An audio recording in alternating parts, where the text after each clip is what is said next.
So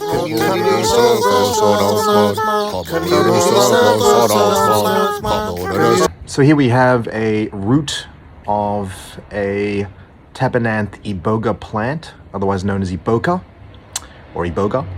As you can see, all the root bark has been scraped off and nommed. This is an incredible entheogenic plant, which is just one of the most deepest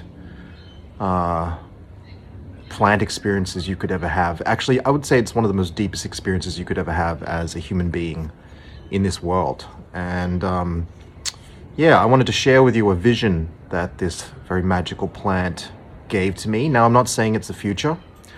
It could be a timeline, a possible timeline. I could have been tapping into the collective, but I felt compelled to share it with you just in case it comes true, so you know what to do when the shit hits the fan. So I hope it doesn't come true, because essentially what I saw was a war between America and China. And what I saw was, it was laid out to me on a Dungeons and Dragons World of Warcraft board with all the different country maps. And what I saw was America had these crazy fucking like weapons we've never even seen before, like technologically advanced weapons that will be unveiled in the next war. It looked like some kind of like reverse engineered alien ray gun thing, and I was just going wonk, wonk, and just wiping out patches of the other side of the map.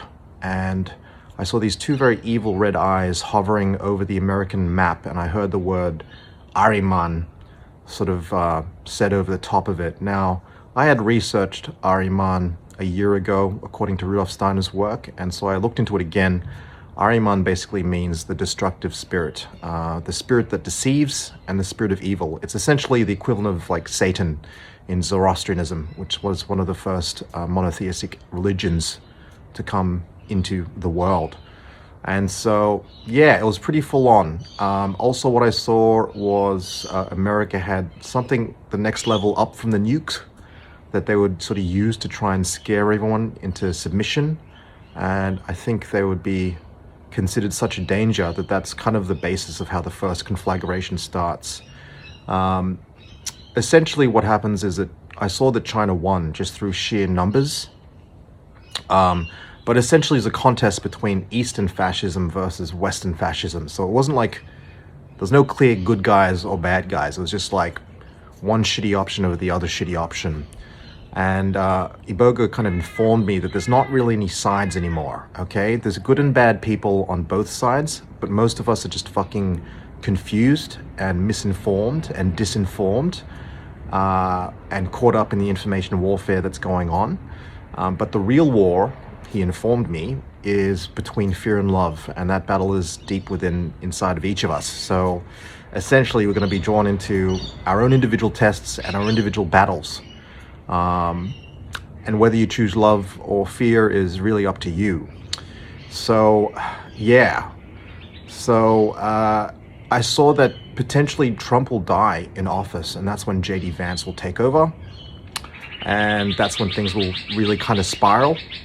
And what I saw was America will go into another phase, one last phase of just total corruption and decadence to rival that of like, you know, Nero's Rome, like just total madness and corruption and just brutality and excess and chaos. And I kind of saw a lot of bloodshed. At one point I saw this image of Mother Earth, but she was like dark, the dark mother, not the mother which gives us life, but the mother which takes life, kind of like the dark goddess. I saw forests at night, and there was large amounts of blood just soaking into her maps on her skin, and I heard her voice tell me, this is just the payment for all that you've taken from me without adequate reciprocity. So she didn't say that in a malicious way. It just sort of came across as like a sort of flippant, well, you know, sorry about that, but that's just the deal. You humans have been extracting from me for quite a while now and haven't really paid me anything, so this is just the bounty. And Iboga kind of just was reassuring me the whole way through this vision. I wasn't really afraid, though. I mean, there was a sense of deep foreboding, But it wasn't like a panic attack for me. It was more just like a sense in my belly of deep foreboding. And Iboga kind of was trying to reassure me. The spirit communicated to me, don't worry, Nick, civilizations are much like fruit, okay? They ripen and then they rot.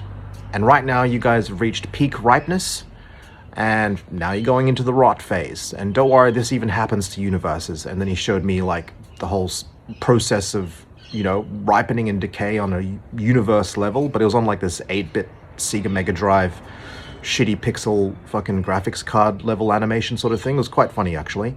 And Iboga was kind of telling me, like, Nick, this is the end point of a culture that places the individual self at the center of it. Basically what you see in America right now, which is a bunch of narcissistic, fucking psychopathic tyrants, basically doing a totalitarian power grab. So yeah, that's kind of in essence what I saw. And I also saw that totalitarianism will sort of creep into the West in various hard and soft forms in response to these approaching times of great chaos and confusion.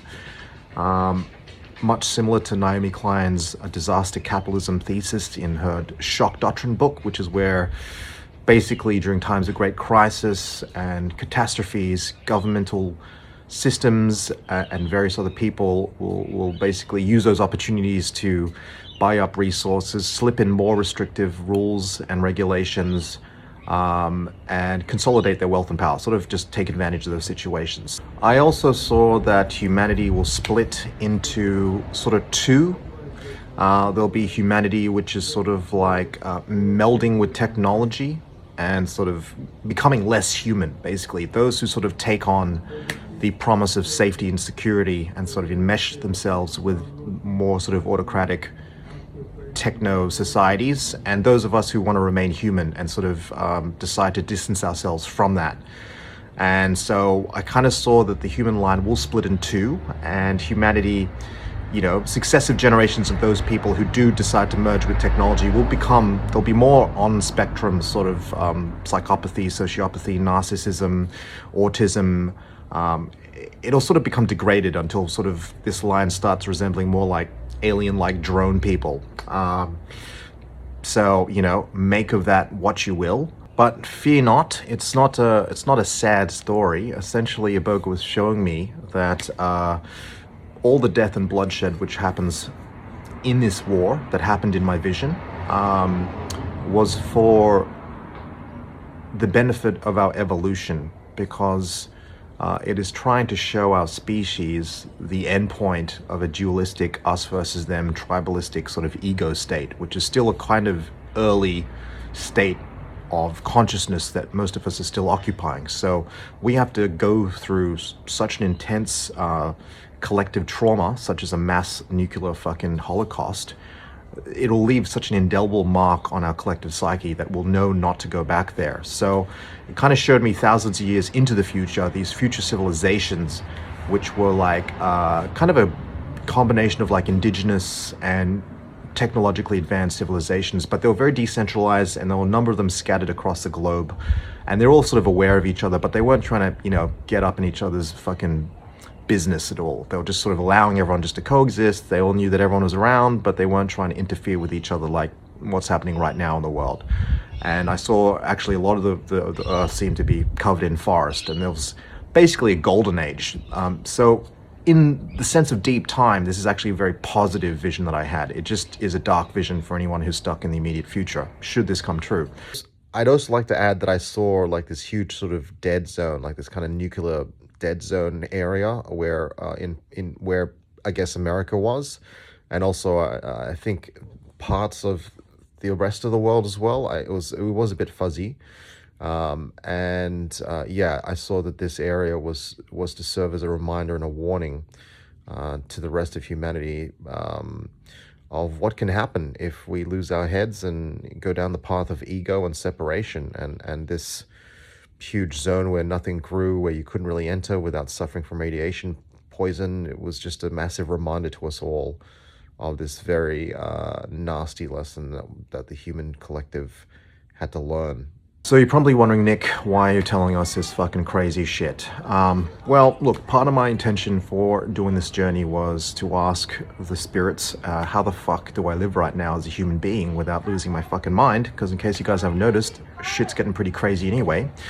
And I got a pretty clear set of instructions that I feel compelled to share with you, just in case any of this isn't fucking crazy batshit nonsense and it does start coming true. You can watch this video and go, holy shit, Nick was right.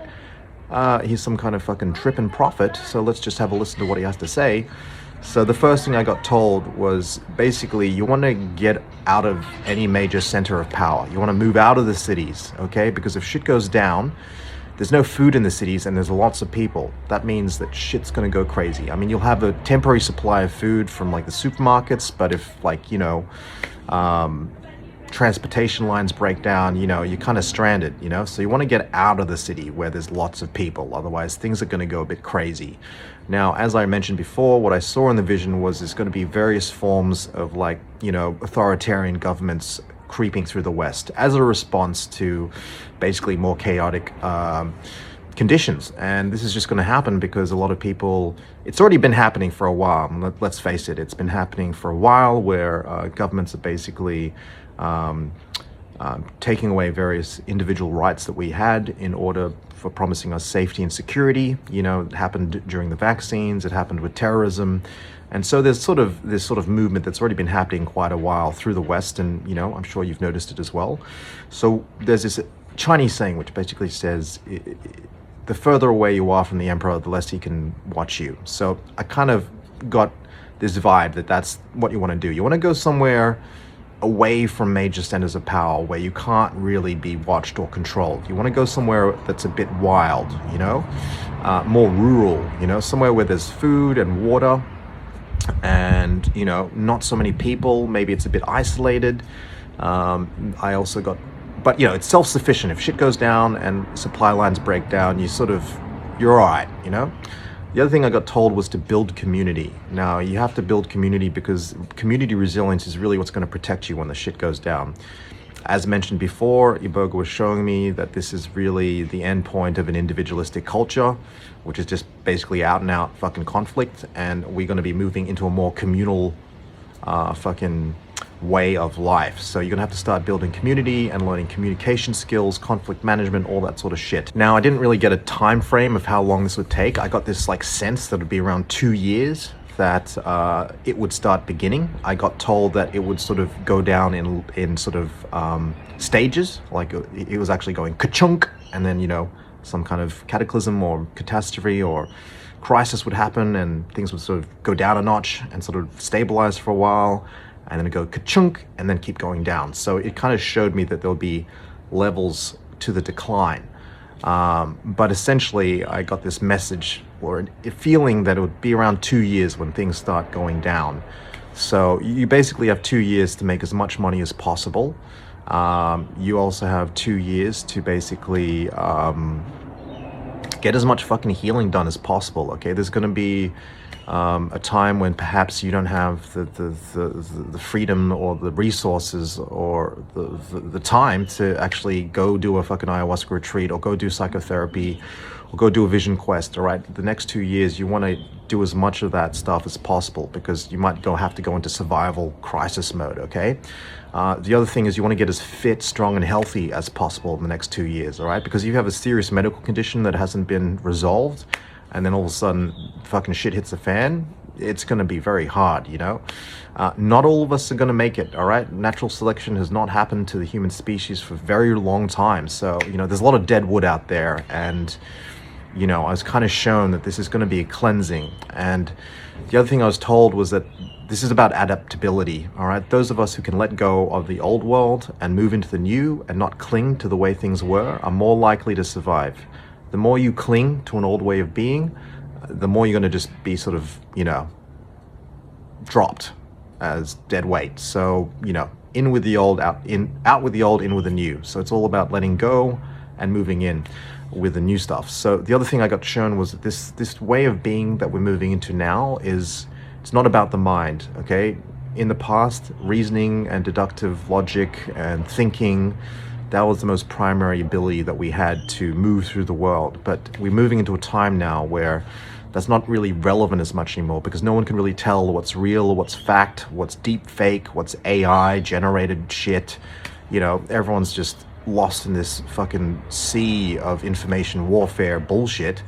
And so I was kind of shown from the Iboga that we're actually going to have to move into more of an intuitive, instinctive, embodied awareness of a direct perception sort of way of appraising reality.